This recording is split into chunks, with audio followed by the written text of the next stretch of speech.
I'm Dana Perino, and this is Perino on Politics.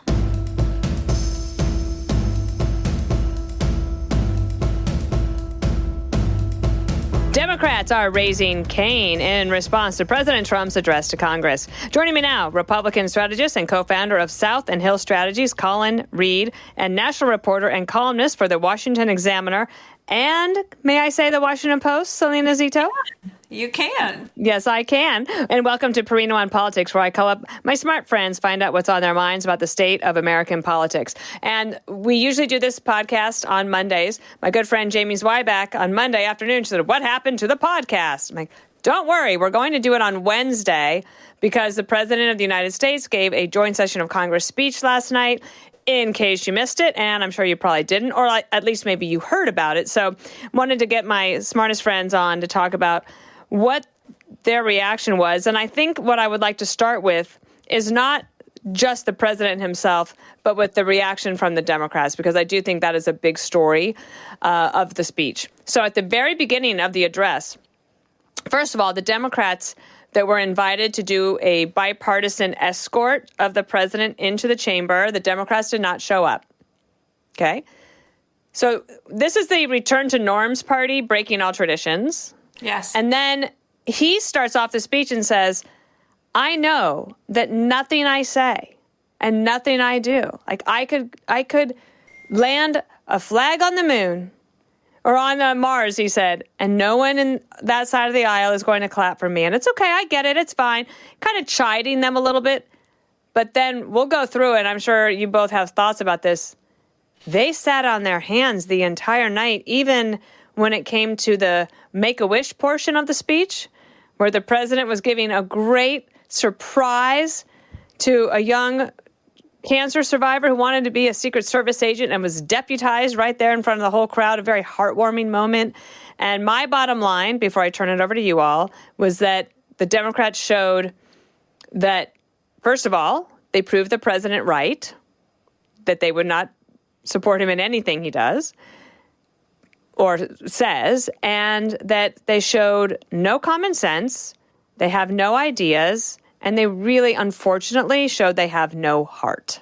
So that was my take on the Democrats last night. I didn't even bring up the very beginning of the speech where Congressman Al Green, he's 77 years old from Texas, took his cane in, and I think he planned it the whole time. This is a guy that's not afraid to a little publicity, and disrupted the whole speech. And it was, I was like, are they going to do this the whole time? No other Democrats really defended Al Green, and Speaker Johnson called the chamber to order and ordered him out of the House of Representatives, at least not his seat, but just for that night. And so that was the Democrats last night. And, you know, they lost last November, Salena, and they can't find their footing. They really can't find their footing. You know, what is interesting to me, and as usual, I watched it in a pub. I watched it. Oh, right. Yeah, you always do that. And I watched it with people. I watched their reactions. I didn't write a story about it. It's sort of for my information, but also to be able to share with you. You know, what do regular Americans think? There was a great mix of all different kinds of, you know, voting preferences in the. And is it organized as a watch party? It's just like, okay. I just walked in, right? Mm-hmm. And I talked to a couple people, asked them, I said, this is not for a story, this is for an observation. So I have a deeper understanding of things without putting people's names out there. And so it was a good mix of Republicans, independents, and Democrats that did vote for Trump, some enthusiastically, some hesitantly, some for a lesser of two evils. There was a broad, consent group of people there, but there also were Democrats there that didn't vote for him at all. And there were times during the speech where people were on their feet clapping, and we're at a bar, right? And they were just really into it. And I really felt bad for the Democrats that were there because basically their hands were in their heads. They were just embarrassed for their party. You know, this one guy said to me, he goes, I didn't think it was possible, but they've literally made Trump look presidential and above the fray. and by their behavior. And so I think that was the biggest takeaway, not standing up and clapping for the easy gimmies, a couple of policy positions that any Democrat could applaud, a couple of those heartwarming moments, right? With DJ, there were women in the bar weeping as they're watching that. They were He was very endearing. Oh my gosh! There were when he hugged the West Point kid, when Sean, the new Secret Service head, hugged him. I mean, who could not love that? And to be able to sit on your hands, stone-faced, with no emotional reaction, basically handed that speech over to the president. He proved their point for Yeah, they did. He didn't. It was shocking. Colin, what'd you think? Well, in a speech that was 99 minutes long, it was a grab bag. There was a lot for everyone to grab onto, plenty of topics covered. Well, first with President Trump, and you said this, Dana, and he alluded to it early in his speech when he talked about the common sense revolution. And what that did is it took the issue out of Republican, Democrat, liberal, conservative, and it put it in the frames of everyday people. The State of the Union, it averages about 30 million people. I know it's not technically the State of the Union. The State of the Union speech technically averages about 30 million viewers. That's a really big megaphone. Absent the Super Bowl, I don't know that you're going to get that many people in one place with that many eyeballs in one situation. And President Trump framed it really nicely at the beginning, that he gave it that umbrella under which everything else fell under. He talked about the common sense revolution, and then he went on to talk about safe streets, secure border, government efficiency, making English the official language, keeping men out of women's sports. Who could disagree with any of these things? The answer to that, of course, is the party who's sitting there, like Salena said, not only silent, not only sullen, in Elizabeth Warren's case, on her phone, and just looking like, if you're someone tuning in, you think, I understand what he's saying. I may not love everything about him. There may be things I don't like about him at all, but I got what he's saying. What is the other side for? What does the other side represent, or what are they fighting for? And these politicians, these elected officials, the ones who do well, they seize the moment. These moments aren't made, and a smart, really savvy, sophisticated person in the Democratic Party who was looking to break out would have seen what was happening, would have had the wherewithal to say, okay, I'm going to get up. I'm going to cheer in this one moment. I might take some flack from my left flank, but I'm going to actually stand with the president of the United States on any of these common sense things. And who knows? They'd be a star in the making right now, potentially. Instead, they all sat there in mass, just looking like they wanted to be anywhere but there. Huge missed opportunity. But for President Trump, he had the bully pulpit. He's been president for 6 weeks after 4 years of a president who was uninterested or incapable of seizing the bully pulpit. And he rose to the moment. So it's going to be one. Colin, could you talk about something that I did mention after you and I had communicated yesterday, and I mentioned it on air, that if you compare that to the State of the Union that was given a year ago, in which President Biden, he got through the speech, and then that was basically the justification for him being able to run and do another 4 years. Yeah, from the State of the Union to that disastrous debate, anytime you would push a Democrat or say, what about Biden's age? They'd say, but he gave a great State of the Union address. Yeah. You're like, okay, he read off a teleprompter, he didn't fall on his face. If that's the bar for clearing the highest job in the free world, I guess he did that. And then, of course, the emperor's clothes came off with the debate. But so anyone who's poo-pooing the importance of that, a year ago, Democrats were holding this up as the highest bar to clear. So, look, it was a big night, and this is one that's going to live on. And look, and I saw a CBS poll: 76% of people approve of the speech. Pretty clear cut, and it's going to live on beyond this news cycle. Is my prediction. Salena, a lot of the Democratic women wore pink, and I thought, well, that's rich because the night before, all the Democrats voted together as a bloc not to protect women's sports from transgender males who want to compete against them. The irony was rich in that moment.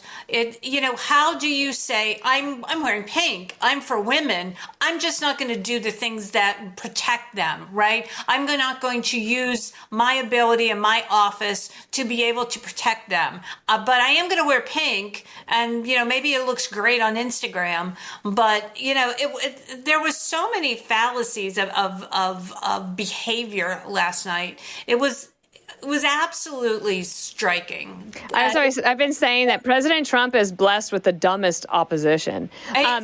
Colin, what about the social media tiny microphone escapade where all the Democrats got together and used a little microphone and they all did the same exact recording? Is that, I mean, am I wrong? Is that effective? I think it's not, but maybe I'm wrong.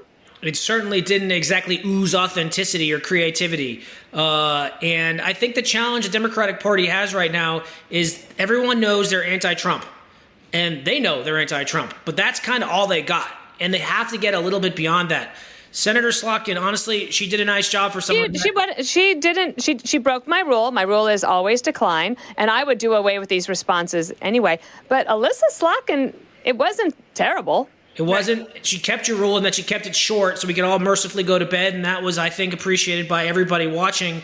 But interestingly enough, Alyssa Slotkin didn't vote the night before on that bill that would have kept women out of men's sports. Maybe she was busy preparing for the State of the Union, maybe something else. But to me, that speaks to a larger challenge that she or anyone else has, is taking over the reins of this rudderless, directionless party. They don't really know where they're going, but where they're at and where they want to go is not where the voters are, and that's their biggest issue. Oh, wait, actually, let me ask you about that, Salena. I made a point, maybe I'm wrong, that Senator Bob Casey, who is no longer the senator from Pennsylvania, that one of the reasons he is no longer a senator is that issue of transgender sports and women's sports, and that whole issue was one of the straws that broke the camel's back in Pennsylvania. And if you look at some of these senators, from Democratic senators from states where they have campaigns in the next cycle in 2026, like John Ossoff of Georgia, there's one in Nevada too, I believe. Michigan, I can't remember the other one. Oh, Ohio? Ohio, yeah, for JD Vance's seat, yep. Mm-hmm. So I just think that some of these Democrats might have just shot themselves in the foot. I don't know if that is, it might not be the main issue, but it certainly is one that doesn't help them. No, and it's an issue that's embedded in the psyche, right? But I wonder why. Even Harold Ford Jr. is like, I don't understand this. What are they doing? There have been two things that the Democrats have done in the past few years that have made no sense to me, and I can't get any Democrat that I talk to who can tell me why they do it. And that was what happened at the border. I could never understand why that was okay with anyone to just see people pouring across our border all day, every day, for at least 3 years. And then this issue with the men competing in women's sports. Look, I saw this as an issue with young suburban mothers who would maybe normally have voted for Harris, but moved over to Trump, because these young mothers, that and the food issue. The Maha movement. Yeah, the Maha movement, big time. I see these young mothers who schlep to soccer fields or swim meets or, every pole vaulting. weekend. Yeah, and the volleyball, right? They work, their daughters work really, really hard, and they have goals and they have purpose because they excel at this sport, track meets as well, cross country, and for them to have this disadvantage, either competing shoulder to shoulder at a track meet or in a swim meet, or going up against each other in a volleyball meet or a soccer game against biological males. And not only can they get physically hurt, but they also lose opportunities. A lot of these women, like, hey, that's how my kid gets into college and I can pay for it, right? Well, that young woman that he had in the First Lady's box last night, when she got spiked in the head with that ball, she was on her way to a different college career than she ended up having. She has a traumatic brain injury that she will have to deal with the rest of her life. And so it is inexplicable. Hey, let's take a quick break and we'll be right back. And we're back with Perino on Politics. Let's switch gears. Enough talk about the Democrats. Let's talk about some issues. And Colin, I know that obviously you have people saying, I voted for him because of the economy and immigration. And there was a poll that came out that showed that there's a disconnect in their minds, that they think that the president's not paying enough attention on prices. But what the president tried to do last night is to explain to the American people just how deep the hole is that the economy is in, and he has to try to get it back. Then you have the tariff issue, et cetera. I want to get both of your takes on that. And I know that energy is an important part of this, both in Colin's world, because he understands it so well, and Salena, certainly in your neck of the woods. Colin, let me start with you. Well, first on the immigration issue, Dana, the numbers came out for Border Patrol apprehensions during President Trump's first month back in office. It was 8,450. Under President Biden. And the entire border. The entire border. Yes. And then in President Biden's high point, it was 250,000. That's a 90% drop. And it's not as though any bills have been passed or any legislation is cleared. It was solely about getting tough on it, a change in rhetoric, and then some of these executive orders that he got serious about. So to this idea that these problems are just unfixable, which has somehow been the Democratic mantra in recent years, is like, what do you want us to do? The border's wide open. We can't do anything about it. That's just been proven wrong in the first month of President Trump in office. Then on the economy, when President Trump won, there were two things the business community was drawn to, among others, when he won. One was the extension of his tax cuts, the 2017 tax cuts that expire at the end of the year and without action. Basically, everyone wakes up on New Year's next year with more than a hangover. They also wake up with a tax hike. And two was his dereg agenda and the idea that for the last 4 years, the private sector has just been smothered every which way with new regulations, new mandates. It had just been so hard to do business. Just this week, one of the more onerous ones came off the books, the Corporate Transparency Act. It's complicated issue, but it was one of these really invasive things that was just throwing a serious wrench in the business community's idea. So I think as we cast a forward-looking net, and the president mentioned this last night, the idea that we don't need to wait until December 31st to get these tax cuts done. There are two Republican-controlled branches of Congress. If there's one thing that unites all Republicans, is that taxes should be lower, not higher. They should just get this done, get a win, give the business community the certainty they need, and that will make people feel really good and will help address some of the jitters that they're dealing right now with between tariffs and everything else. And then on the dereg agenda, he can do that through a lot of the pen and the executive orders, but he should also get serious about implementing legislation. So if and when there is a Democratic president in the future, they can't come in and just undo it in day one. Salena. So, Colin made absolutely excellent points. And I think that one of the things I think is interesting to me in this second term for Trump is that he's getting that honeymoon period that he didn't get in 2017 when everything was Russia, and he, and he was probably a little bit as surprised that he won and the longest with his administration. So there was no honeymoon for him, and the media narrative was very oppressive towards anything that he was going to do, right? And so he didn't get a honeymoon. I think the American people are saying, you know what? Here's your honeymoon. You get it. We're going to give you some leeway here to get things to happen. We understand what's happened in the past 4 years. We have lived it. Now, and I think to Colin's point, because of the way that he talked about how this is the hole that we're in. This is what we've got to do. Voters understood that. And they welcomed that and they understood the nuance. They're smarter than people think they are. I think that there's poll after poll done by a lot of other national media. It's like, you hate him now, right? The eggs are too high, right? And people at home are like, no, we're fine. We understand the avian flu. We understand we were in a hole. I think the small business community, to your point, also as well, Colin, is really, really happy. For the first time ever, most people have been, employed by small businesses. For the first time ever, it's large businesses that employ the most people in this country. And that has a lot to do with the regulations in the past 4 years that have really, really impacted small businesses. So I didn't know that, Salena. I didn't know that statistic. I read that last week. I think on Fox Business. Probably. Probably. They're really. The one thing that I think is interesting on the point that you mentioned on the Transparency Act, is that what it was called, Colin? So This is, we do this podcast for the moms, right? So let me back up just a little bit.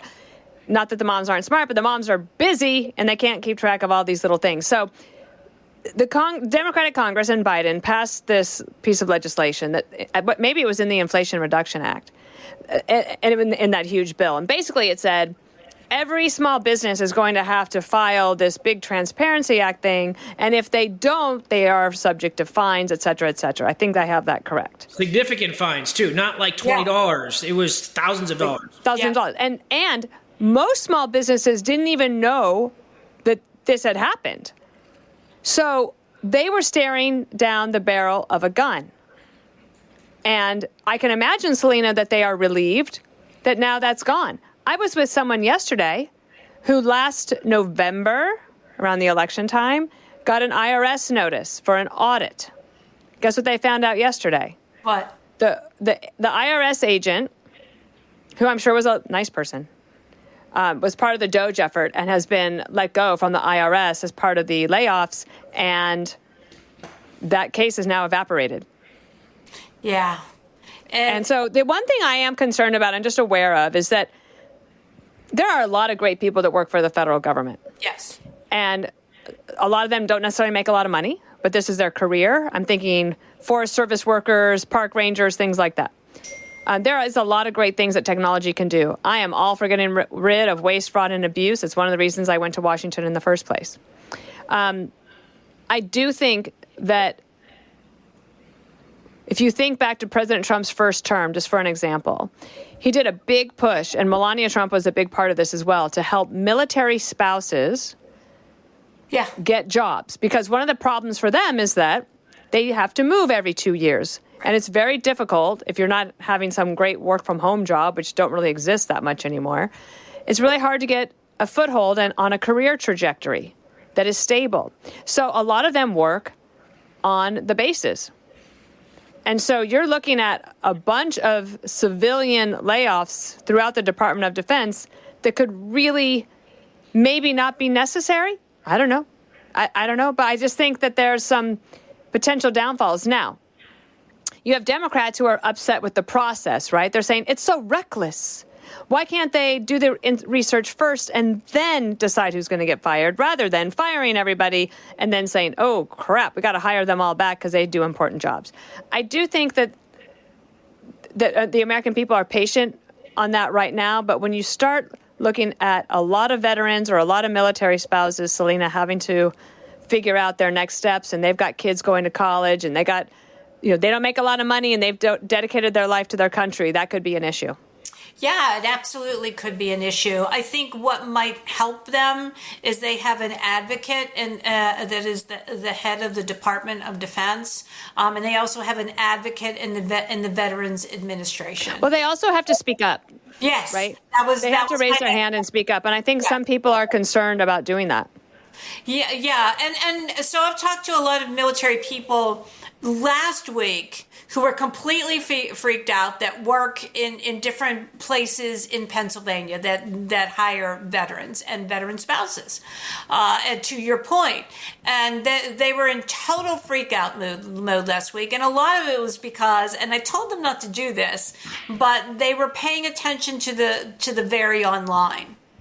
And as of yesterday, they were almost all of them completely calm, and they've had better direction, and they feel much better about their positions. Colin, before we end this segment, let me give you a last word on this issue.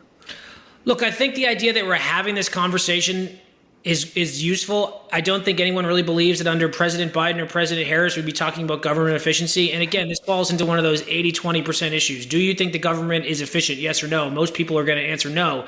And it's true that there's going to be potentially some collateral damage along the way. But most Americans, I think, are willing to give the president the benefit of the doubt that at least we're trying to right the fiscal ship before it just totally spirals out of control. Now, wait, before we go to this third segment, where I ask what I'm possibly missing, I just want to ask you, Colin, does yours have anything to do with climate change? My issue has nothing to do with it. Okay, then let me bring this up real quick. In a few weeks on this podcast, I'm going to have Daniel Turner on, and he's from Power of the Future. Is that right? Mm-hmm. Yep. I learned a few things yesterday when I was in D.C. about some of the climate change grants that went out the door under the Biden administration. Not just from EPA, from all across the government to all these different climate groups. You guys, it's crazy. And I'm hoping that when we have that podcast, we can all just hopefully some of that money will be clawed back, but have a little bit more detail for you. That's actually going to be on Earth Day, I believe, or right around there. So that's coming, and that's what they call a deep tease. We'll be right back with the last segment. And we're back with Perino on Politics. All right, Salena Zito, what am I missing? What are we missing? I think what we're not talking enough about is how do the Democrats get back, right? And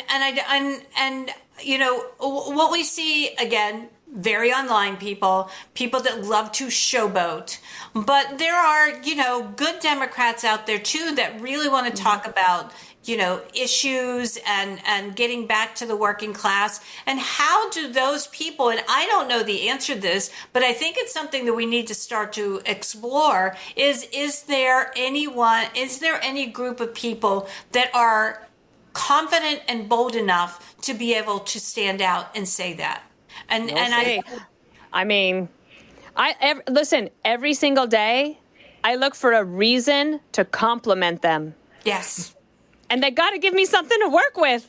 Yeah. I got nothing over here. Colin, what's your missing? Okay. I promise I'll keep this 30,000 foot because it can get complicated, but it's also very important. And it's got a tie back to Salena and Western PA as well. So last week, both the Senate and the House passed a repeal of President Biden's natural gas tax.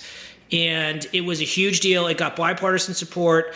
It was a tax that was included in the IRA, the Inflation Reduction Act, which was President Biden's landmark legislative achievement. And natural gas is one of those things. It's responsible for half of our country's electricity. Pennsylvania is the second largest producing natural gas state. It employs 500,000 people in that state. And it was a direct punitive tax. And I think it's important because it was the first time that the House and Senate got their act together, passed a repeal. It goes to President Trump's desk where he's expected to sign it any day. He'll do more of it. These are what's called the Congressional Review Act, CRAs. Yes. We'll hear a lot more about it. But the first one was on natural gas, and there's a reason for that. And it means that Democrats have to get their messaging right on energy because it cannot just be we're going to transition to this technology that's not ready and put all these people out of work in the process. And that's why you listen to the end of Perino on Politics. Salena Zito, Colin Reed, thank you so much. Salena, when's your book come out? My book comes out July 8th, but you guys can pre-order it. It's called Butler, Inside the Near Assassination of President Trump and the Story from the Heartland. Fabulous. I can't wait to read it and interview you about it. All right, thank you both. Thank you. Everyone have a good week. Bye. Listen ad-free with a Fox News Podcast Plus subscription on Apple Podcasts, and Amazon Prime members can listen to this show ad-free on the Amazon Music app.